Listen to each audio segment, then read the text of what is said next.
बिस्मिल्लाहिर्रहमानिर्रहीम। Dear student, अस्सलाम वालेकुम and welcome back to my YouTube channel. आज का मेरा लेक्चर क्लास 10 की केमिस्ट्री से रिलेटेड है। बहुत से बच्चे हैं जिनके क्लास 10th में केमिस्ट्री में सप्ली आ चुकी है। सो उनकी रिक्वेस्ट पे मैं ये वीडियो बना रही हूँ कि आपने किस तरह से अपना पेपर इस बार हल करना है। मीन कि आपने हार्ड वर्किंग की जगह पे स्मार्ट वर्किंग करनी है। डेज़ आपके पास कम हैं। मैं उम्मीद तो करती हूँ कि आप लोगों ने तैयारी अपनी परफेक्ट रखी होगी, लेकिन फिर भी कुछ स्टूडेंट्स ऐसे हैं जिनकी तैयारी अभी तक कंप्लीट नहीं हुई। सो आपने क्या करना है, मैं आपको जस्ट यहाँ पे थोड़ा सा रिव्यू करूँगी, आपको बताऊँगी कि आपने केमिस्ट्री का पेपर जो क्लास 10 का है वो टोटल 60 मार्क्स का होता है, जिसमें से 12 मार्क्स हमारे पास ऑब्जेक्टिव के होते हैं एंड 48 मार्क्स सब्जेक्टिव के होते हैं। 12 मार्क्स आपने अगर मिलके फुल सिक्योर कर लें और सब्जेक्टिव में आपके पास 3 पोर्शंस होते हैं जो कि शॉर्ट क्वेश्चन आंसर के होते हैं। क्वेश्चन नंबर 5 जो होता है वो लॉन्ग का होता है। जैसे आप ये पेपर देख सकते हैं कि क्वेश्चन नंबर 2, 3 एंड 4 ये शॉर्ट क्वेश्चंस पे होता है। हर पोर्शन के 10 मार्क्स होते हैं और टोटल ये 30 मार्क्स आपके शॉर्ट क्वेश्चंस आंसर्स के अंदर आ सकते हैं। जबकि लॉन्ग जो क्वेश्चंस हैं पार्ट 2 के अंदर, उसमें जो लॉन्ग पार्ट है वो आपका 18 मार्क्स का है। अब आपने क्या करना है कि आपको पासिंग मार्क्स के लिए जस्ट 24 मार्क्स चाहिए। आप इंशाल्लाह मीन कि ये मार्क्स सिक्योर करेंगे तो आप पास हो जाएंगे। अब टाइम आपके पास कम है तो आपने क्या करना है कि सबसे पहले आपने अब टारगेट जो रखना है ऑब्जेक्टिव का, यानी आपने फुल बुक की ऑब्जेक्टिव का रिव्यू अच्छे तरीके से कर लेना है। पास्ट पेपर्स के जो MCQs हैं वो भी पढ़ लें। बहुत सी डिफरेंट वेबसाइट्स हैं, उनके MCQs आप रीड कर लें। बट आप कोशिश करें कि 12 मार्क्स आप सिक्योर कर सकें। देन सब्जेक्टिव में आप अभी लॉन्ग पोर्शन को फ़िलहाल छोड़ दें। आपने शॉर्ट क्वेश्चन आंसर को करना है। आप जानते हैं कि ये 3 पार्ट्स आपकी बुक के 3 पोर्शन में से आएगा, यानी आपकी बुक को 3 पार्ट्स में डिवाइड किया गया है। सो अकॉर्डिंग टू दैट आपके पास ये 3 मीन के पोर्शंस में शॉर्ट आंसर क्वेश्चंस हैं। सो आपने क्या करना है कि इन शॉर्ट क्वेश्चन आंसर को बहुत अच्छे तरीके से करना है। सो अगर आप यहाँ से 30 मार्क्स सिक्योर करें और वहाँ से आप 12 मार्क्स सिक्योर करें तो आपके इंशाल्लाह इस तरह से 42 मार्क्स आ जाएंगे, जबकि आपको पासिंग मार्क्स के लिए 24 ओनली रिक्वायर हैं। सो अगर खुदा न ख्वास्ता आपके यहाँ पे 10 10 10 यानी फुल मार्क्स नहीं आते, यानी सपोज़ कि आप यहाँ पे गेन करें 8 मार्क्स या सपोज़ 6 मार्क्स गेन करें, this is for your 10 marks, then be you can secure the passing marks. Okay, I wish, मेरी दुआ है कि आप लोगों का तो पेपर इतना अच्छा हो कि आप पासिंग मार्क्स की जगह पे A ग्रेड लें। लेकिन वो स्टूडेंट्स जिनकी अभी तैयारी कंप्लीट नहीं है, सो वो उनके लिए जस्ट ये एक समझे गेस पेपर है।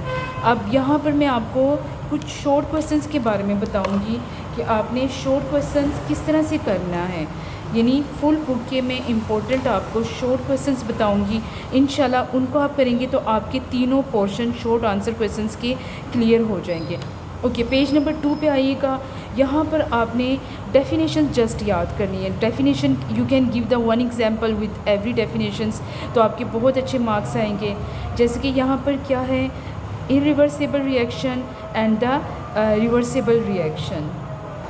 ओके, देन आपने क्या करना है कि पेज नंबर आपने 4 पे आ जाना है। यहाँ पर आपके पास क्या गिवन है, केमिकल इक्विलिब्रियम स्टेट। ये आप देख सकते हैं कि जिनके ऊपर मार्कर से टिक लगे हों। ओके, सो वो करना है केमिकल इक्विलिब्रियम स्टेट, उसको आपने करना है अच्छे तरीके से। और यहाँ पे static equilibrium, then dynamic equilibrium, ये तीनों डेफिनेशंस आपने करनी है। अगर इनकी कोई एग्जांपल्स है आपके पास तो वो भी आप दीजिएगा, क्योंकि डेफिनेशन के साथ जब आप प्रॉपर कोई एग्जांपल देंगे तो आपके बहुत अच्छे मार्क्स इंशाल्लाह से आएंगे। ओके, नेक्स्ट हमारे पास जो पेज है, यानी पेज नंबर 4 हो चुका है। यहाँ पे आपको कुछ भी नहीं करना।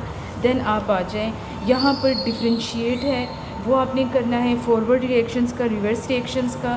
Then macroscopic characteristics of the dynamic equilibrium, this one. Law of the mass action, ये इसकी जस्ट डेफिनेशंस आपने करनी है विद 1 एग्जाम्पल्स। देन आप आएँ यहाँ पर page number, yes, equilibrium constant and it's units, इसको आपने करना है डिफ़ाइन, और ये फार्मूला आपने इसका लिखना है। फिर आपने इसके बाद कोई भी आपके पास नहीं है, आपने चैप्टर नंबर 10 पे आ जाना है। ओके, यानी इसके बाद कोई चीज़ भी इतनी इम्पोर्टेंट नहीं है। यहाँ के बाद फिर आप इनके लॉन्ग क्वेश्चंस के लिए इंपॉर्टेंट है, but not for the short questions as such. So then come to the chapter number 10. We will check the important questions of the chapter number 10. So assets and the basis, इनकी आपने differentiate वो आपसे पूछते हैं। Then आपने ये वाला करना है, इसको करने के बाद आपने बेस की जो डेफिनेशंस बतानी है वो है आपके पास, यानी जिन पे टिक लगे हैं जस्ट वो आपने करने हैं। लिमिटेशंस आपने करनी है यहाँ पे। एंड दिस वन जो एसिड्स की डेफिनेशंस इन्होंने कहा है, डोनेट करते हैं जब प्रोटॉन्स को, बेस की भी डेफिनेशन जब वो एक्सेप्ट करते हैं प्रोटॉन को, so what will be the definitions of the, you can give the examples as. Then आपने यहाँ पे जो इनके आप लोगों के बुलेट शेप में है उसको आपने ये देखिएगा, इस दोनों को डेफिनेशंस को करनी है। पेज नंबर 24 पे ऐसे कुछ भी नहीं है। पेज नंबर 25 पे आपने इस कॉन्सेप्ट्स को बहुत अच्छी तरीके से इसकी डेफिनेशंस को याद करना है। देन आपने यहाँ पे जो स्पीशीज़ कैन एक्ट, यानी ये आपने बताना है इसके बारे में।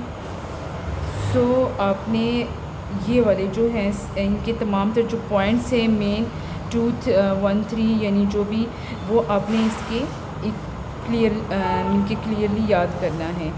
देन आपने यहाँ पे पेज नंबर 28 पे आ जाना है। यहाँ पे ये देखिएगा यूजेस ऑफ द एसिड्स, इसको आपने कर लेना है। इसके जितने भी यूजेस हैं उनके नेम भी लिखने हैं। अगर वो आपसे एक्सप्लेनेशन पूछें तो you should explain it. Okay, general properties इसमें कुछ भी अभी तक यानी करने की कोई ज़रूरत नहीं है फ़िलहाल आपको। देन यहाँ पर आप आइएगा uses of the basis.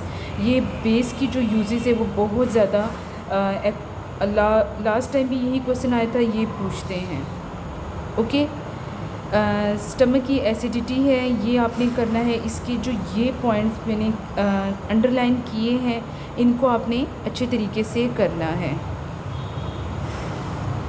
Then आपसे पीएच स्केल का पूछा है इन्होंने, और फिर ये वाला पैराग्राफ इसको आपने करना है। Then come at the page number 34, आपने वो कंक्लूजन्स की जो मेन पॉइंट्स आपको गिवन है वो करने हैं। यूजेस ऑफ द पीएच कोई सी 3 पॉइंट्स ही हैं वो करने हैं। इंडिकेटर्स की डेफिनेशंस आपने करनी है। ये जो टेबल है, learn this table. Okay, measuring of the pH of a solutions, ठीक है, measuring pH of a solution, इसकी डेफिनेशन आपने अच्छे तरीके से करनी है। दिस वन जस्ट आपने इनके मार्क वाले, यानी ये सॉल्ट्स की definitions, characteristics, properties of the salts, too much important ये बेटा, ये लास्ट टाइम यही क्वेश्चन आ चुका है। Types of the salts, okay, आपने यस ये this one is also important. ये question last time short answer question में आ चुका है। How are the salts name, salts को किस तरह से इनके होता है, नेम दिए जाते हैं। You can check it. आपके पास अगर कोई भी पेपर लास्ट टाइम का हो तो उसको लाजमी रिव्यू करके जाइएगा। ये देखें, यही क्वेश्चन आप देखें, how are the salts named. Okay, so ये क्वेश्चन ये यहाँ से टेस्ट योर सेल्फ से आए। बहुत से बच्चे होते हैं टेस्ट योर सेल्फ को छोड़ देते हैं, तो ये आपने करना है। आगे है नॉर्मल और न्यूट्रल सॉल्ट्स, इनकी डेफिनेशन याद करनी है। इन तीनों की देखिएगा ये डेफिनेशंस याद करनी है आपने। मिक्स सॉल्ट्स की इसका स्क्रीनशॉट्स आप ले सकते हैं। देन यानी ये जितने भी टाइप्स ऑफ द सॉल्ट्स हैं या नेम ऑफ द सॉल्ट्स हैं, so you should learn their definitions properly. Okay, so name of the salts, इनके यूजेस इनके याद कर लीजिएगा। समटाइम वो आपको कह सकते हैं कि सोडियम क्लोराइड, इसका कॉमन यूज़ बताइएगा and the industrial uses, so you can write this one. ये 2 मार्क्स का होता है, जस्ट वो इसके बारे में पूछ सकती है या इनमें से किसी के बारे में भी पूछ सकते हैं। सो पेज नंबर 43 पर न्यूट्रलाइजेशंस रिएक्शन, दिस वन आपने करना है डेफिनेशन इसकी एंड गिव सो ओनली 1 या 2 examples you can give. Okay, so dear student, next हमारे पास यहाँ पे यस एसिड रेन के बारे में इन्होंने पूछा है। ये वाला आप दोनों इम्पोर्टेंट है, आप दोनों को कर लीजिएगा, डेफिनेशंस आ सकती है।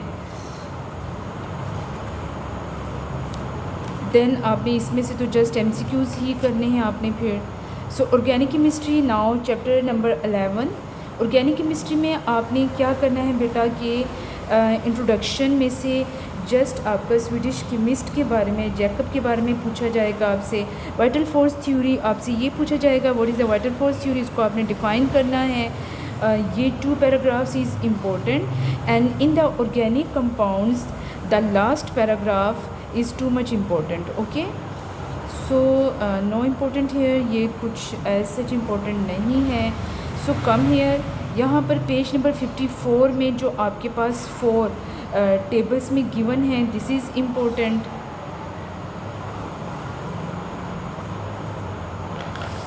पेज नंबर 56 में आपने classification of the organic compounds को लर्न करना है। आप देख सकते हैं ये जिन पे टिक लगा है उनको आपने करना है। सो ऑल एग्जाम्पल्स इंक्लूडेड, इसकी जितनी भी एग्जाम्पल्स है वो कोई सा भी आपसे पूछ सकते हैं। पेज नंबर 56, इसको भी आप देख लीजिएगा। कैटिनेशंस के बारे में बहुत बार पूछा गया है, इसकी डेफिनेशंस आपने बतानी है।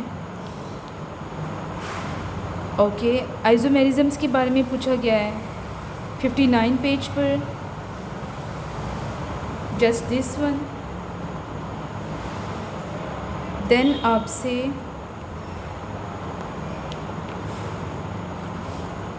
यहाँ पर कुछ पॉइंट्स अंडरलाइन है, ये इनमें से किसी एक की वो डेफिनेशंस आपसे पूछ सकते हैं। कोल के बारे में आप इसकी डेफिनेशन याद कर लीजिएगा। कार्बनाइजेशंस के बारे में क्या है, कन्वर्जन ऑफ द वुड का कि how can be, what is define the carbonisations. So आप ये वाली डेफिनेशन जो अंडरलाइन है इसको लिख सकते हैं। कोल की डेफिनेशन से आप लिख सकते हैं ये वाली, यस दिस वन। यहाँ पे आप देख लीजिएगा, ये पार्ट MCQs में भी आ सकता है। इसके बारे में कोई भी शॉर्ट वो आपसे पूछ सकते हैं, define the different types of the coal. Okay, so this part, ये पैराग्राफ आप देख लें, 3 यानी ये तीनों पे टिक हुआ है, तो you can revise this one. So this one is also revise. Petroleum पे आपने करना है डेफिनेशन। नेचुरल गैसेस का ये बहुत इंपॉर्टेंट है, ये लास्ट टाइम आ चुका है, डिफाइन द नेचुरल गैसेस, इसकी इम्पोर्टेंस उन्होंने पूछी है। नॉट इम्पोर्टेंट एज सच, ये पैराग्राफ, ये पेज आप छोड़ सकते हैं। So now come on the page number 66। So this 3 is also too much important, this one. Okay, this is important. Iso profile आपके पास ये वाली डेफिनेशन इसकी पूछ सकते हैं आपसे। एन प्रोफाइल का not important as such. This one, functional groups containing the carbon. So ये आपसे तीनों में से एक आपसे पूछ सकते हैं। Okay, this one is also important, check page number 71, आप मार्क करते जाएं। So not important. Now come on the chapter 12। Okay, chapter 12 में आपसे हाइड्रोकार्बन्स की डेफिनेशन पूछ सकते हैं, टाइप्स ऑफ द हाइड्रोकार्बन्स।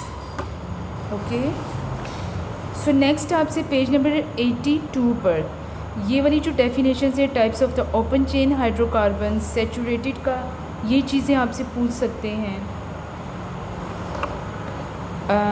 ये वाला आपके लिए क्लोज चेन क्या होता है और इनकी एग्जांपल्स इज़ इम्पोर्टेंट। अल्केन्स के बारे में, अल्काइंस, अल्कीन्स के बारे में ये आपने बहुत अच्छे तरीके से याद करना है। कोई से भी एक पे लॉन्ग क्वेश्चन भी आता है, इसमें से लाजमी शॉर्ट क्वेश्चंस भी आते हैं। ओके, ये तीनों आपने बहुत अच्छे तरीके से करने हैं, तो कोई सा भी एक वो पूछ सकते हैं। Mark on this one, reduction of the alkyl. So this is also important, too much important for the short question as well as for the long question. Uses of the methane and the ethane, ये भी बहुत important है, last time यही question आया था। This one, ये uses हैं इसके। अल्कीन्स के बारे में आप इसकी डेफिनेशन याद करनी है विद एनी वन एग्जांपल्स। सो यहाँ पे डिहाइड्रेशंस, ये आपने बहुत अच्छे तरीके से बेटा याद करना है। ये आपने याद करना है इसमें, ये वाला, ये पैराग्राफ, लास्ट का जो पैराग्राफ है, just learn this uses of the ethane. बहुत से स्टूडेंट होते हैं वो लास्ट वाला कर लेते हैं। सो लास्ट वाला यूजेस ऑफ द मीथेन है और ये यूजेस ऑफ द इथेन है। ओके, मिक्स ना कर दीजिएगा। अल्काइंस का आपने ये वाला एंड दिस वन। ओके, ये एमसीक्यूज़ के लिए और ये definitions for the short question answer. So physical properties उन्होंने पूछा है आपसे यहाँ पे अल्काइंस की। This is important. Okay, so this paragraph is also important at the page number 93। Okay, now move. Yes, ये टेस्ट योर सेल्फ में और कुछ आपके पास टेक्नोलॉजी यानी वो जो न्यू इंफॉर्मेशन गिवन है, हाइड्रोकार्बन्स एज अ फ्यूल, ये इंपॉर्टेंट है आपके पास। Petrochemical industry is also important, plastic industry is also important. 1 2 3 mark on this one. Okay, now move to the chapter number. हमारे पास चैप्टर नंबर है 13 में आपने क्या करना है ये देखिएगा। कार्बोहाइड्रेट्स, इसकी डेफिनेशंस, क्लासिफाइड इसको किस में किया जाता है, इनकी प्रॉपर डेफिनेशन। लास्ट टाइम उन्होंने इन दोनों का डिफरेंशिएट पूछा था, ग्लूकोज का और फ्रक्टोज का, तो आपने यहाँ से इनकी डेफिनेशन लिखनी शुरू कर देनी यहाँ से। ओके, सो साथ में ये टेबल लाजमी बनाना है। बहुत से बच्चे इसको इग्नोर कर देते हैं, आपके मार्क्स ही तब आएंगे जब आप इन दोनों को भी लिखेंगे। ओके, सो इसकी भी डेफिनेशन आपने बतानी है। Also write this definition. Now move to the next. अब आपके पास यहाँ पे प्रोटीन की डेफिनेशन पूछी गई है। सो ये मार्कर्स के जो हैं आपने टिक वो देख लीजिएगा पेज नंबर 105 पर। पेज नंबर 106 पर आप देख सकते हैं बेटा कि कौन से इम्पोर्टेंट हैं। इसी तरह ये आपके पास टू मच इम्पोर्टेंट है। ये जो पैराग्राफ है इसमें क्वेश्चन आ सकता है। दिस वन पेज नंबर 108 पे 1 2 and 3 paragraph is important. Okay, page number 109 पे 1 2 3 4 इज़ इम्पोर्टेंट। पेज नंबर 1110 पर वाटर का यहाँ पे ये जो पैराग्राफ है and this one is vitamin A vitamin D is important. Okay, 1 2 and 3 इन पे मार्क कीजिएगा।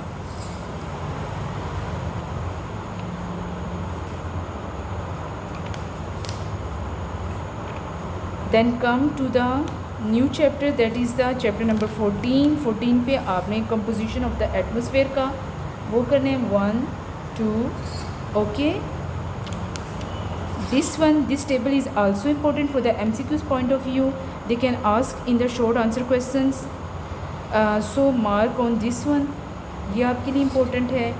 ये डेफिनेशन जो है पोल्यूटेंट्स की डेफिनेशंस बहुत इंपॉर्टेंट है। ये लास्ट टाइम आ भी चुका था आपके पास।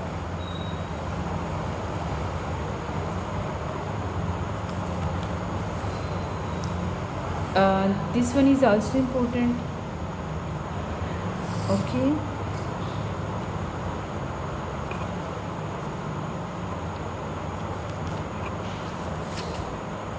This one effects of the global warming, ये पूछते हैं आपसे ज़्यादातर क्वेश्चंस में।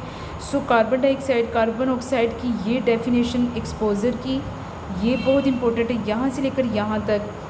और ये वाली भी, ये पैराग्राफ भी टू मच इम्पोर्टेंट है। Okay, so effects of the SO2 यहाँ पे है, सल्फ़र डाइऑक्साइड का, ये बहुत इम्पोर्टेंट है।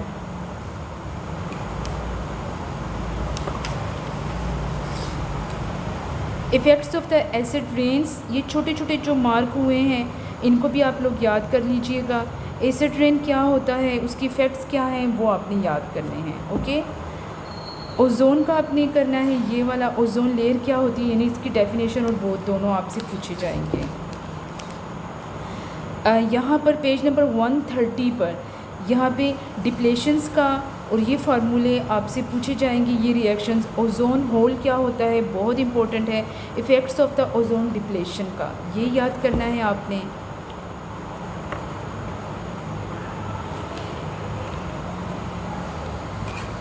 सो not important for like this one. अब आप जाएंगे हम चैप्टर नंबर नेक्स्ट जो आपके पास चैप्टर है, चैप्टर नंबर 15 पर।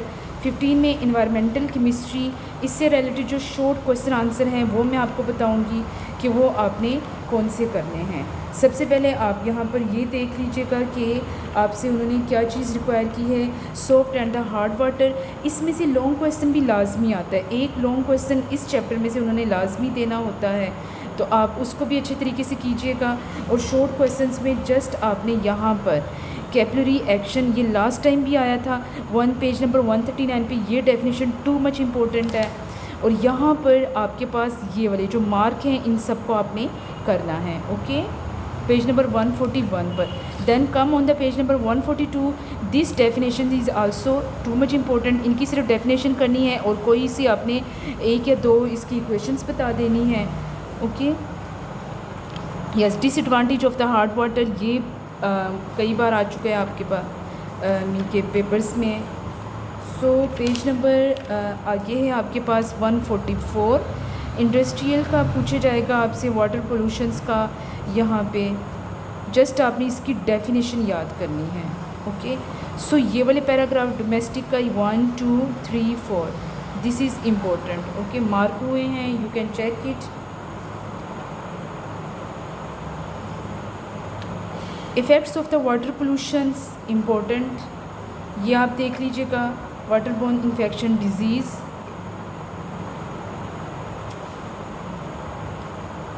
यहाँ पे जो टिक लगे हैं उनको आपने करना है, ये इम्पोर्टेंट है आप, और ये दोनों बहुत इम्पोर्टेंट है। देन हमारे पास नेक्स्ट चैप्टर है चैप्टर नंबर 16 में आपने मिनरल्स की डेफिनेशंस करनी है, ओर्स की डेफिनेशंस करनी है। इंटरेस्टिंग इन्फॉर्मेशन में ये आप रीड कर लीजिएगा, आगे ये इम्पोर्टेंट है, इसी में से पेपर लास्ट टाइम आया था, ये पेज टू मच इम्पोर्टेंट है, ये वेरी इम्पोर्टेंट, बहुत ज़्यादा, इसको भी याद करना है आपने। ये मार्क लगे हुए हैं जो आपने इसको करना है, page number 157। So the short questions on the next page will be this one, page number 158, आप ये देख लीजिएगा। So this is important, this is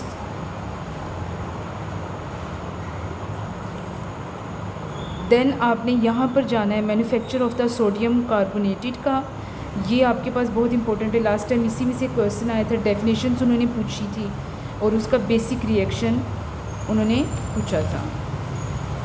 सो यहाँ पे एडवांटेज, ये कोई सी 2 एडवांटेज या 4 एडवांटेज आप याद कर लें, ये भी बहुत इम्पोर्टेंट है।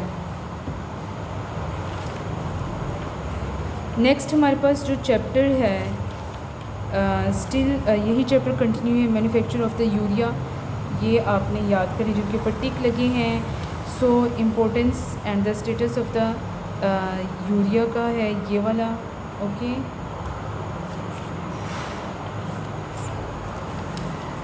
जी, इसमें से आपने ये करना है, नेचुरल फर्टिलाइज़र्स, केमिकल फर्टिलाइज़र्स, ये दोनों इम्पोर्टेंट है। क्रूड ऑयल के बारे में उन्होंने ask the questions last time, ये पेज नंबर 167 पे, जस्ट ये वाला आपने करना है, ओके। रिफाइनिंग का ये बहुत इम्पोर्टेंट है, ये यहाँ से लेकर यहाँ तक आपने ये 2 क्वेश्चन इनमें से पूछ सकते हैं वो आपसे। नेक्स्ट इस पेज से कुछ भी नहीं, देन आपने यहाँ पे आना है कंपोजिशंस का, बॉइलिंग रेंज का, किसका नेम्स आपने बताना है, पेट्रोलियम गैस का, इसी तरह ये सारा, ये टू मच इम्पोर्टेंट है यहाँ तक। फिर आपने ये डेफिनेशंस याद करनी है और इसकी टाइप्स जो है फ्रैक्शंस की, 4 फ्रैक्शंस, ये याद करना है। इसमें से कुछ भी आप लोगों ने याद नहीं करना, okay. So I think this is the ये हमारे पास हो चुका है। होप सो कि आप लोग इसको बहुत अच्छे तरीके से करोगे। देन MCQs हैं, उनको बहुत अच्छे तरीके से कीजिएगा। फिर आपने सेल्फ़ टेस्ट, अपना टेस्ट अगर ख़ुद लेना है तो आपने बेटा क्या करना है कि यहाँ पर जो डेफिनेशंस हैं ग्लोसरी में, इनको ये डेफिनेशंस आपने एक बार ख़ुद से ले लेनी है। आपने ख़ुद अपना टेस्ट लेना है अगर, तो ये डेफिनेशंस ग्लोसरी में जितनी भी है, ज़्यादातर शॉर्ट क्वेश्चन आंसर जितने भी मैंने आपको बताए हैं अंदर बुक्स हैं और ये वाले, ये आप पढ़ सकते हैं, यही आप ले सकते हैं। तो ये भी आपके लिए बहुत इंपॉर्टेंट है, ग्लोसरी। ओके, इसके अलावा जब आप टेस्ट कर लेते हो, मीन के आपने लाइक ये शॉर्ट क्वेश्चन आंसर कर लिए, ग्लोसरी को अच्छे तरीके से कर लिया है, सो आप पास्ट पेपर लें, आप उन्हीं पास्ट पेपर को ख़ुद सॉल्व करने की कोशिश करें। तो इंशाल्लाह आपको ख़ुद ये रियलाइज़ आप करोगे कि आपका paper short question answer as well as आपके लॉन्ग क्वेश्चंस भी ये करने से किसी हद तक आप लोगों के हल हो जाएंगे, बट शॉर्ट क्वेश्चन आंसर इंशाल्लाह आपके कम्प्लीटली हल होंगे। सो मैं उम्मीद करती हूँ कि आप लोगों को ये वीडियो बहुत अच्छी लगी होगी। सो आई विश कि आप लोगों का ये पेपर बहुत अच्छा हो। आई थिंक 26 अगस्त को ये पहला पेपर है केमिस्ट्री का, on the Monday. So best of luck. अल्लाह करे आप लोगों को जो याद किया हो वही आए और आप लोग बहुत कामयाब रहो। Thank you so much. अल्लाह हाफिज़।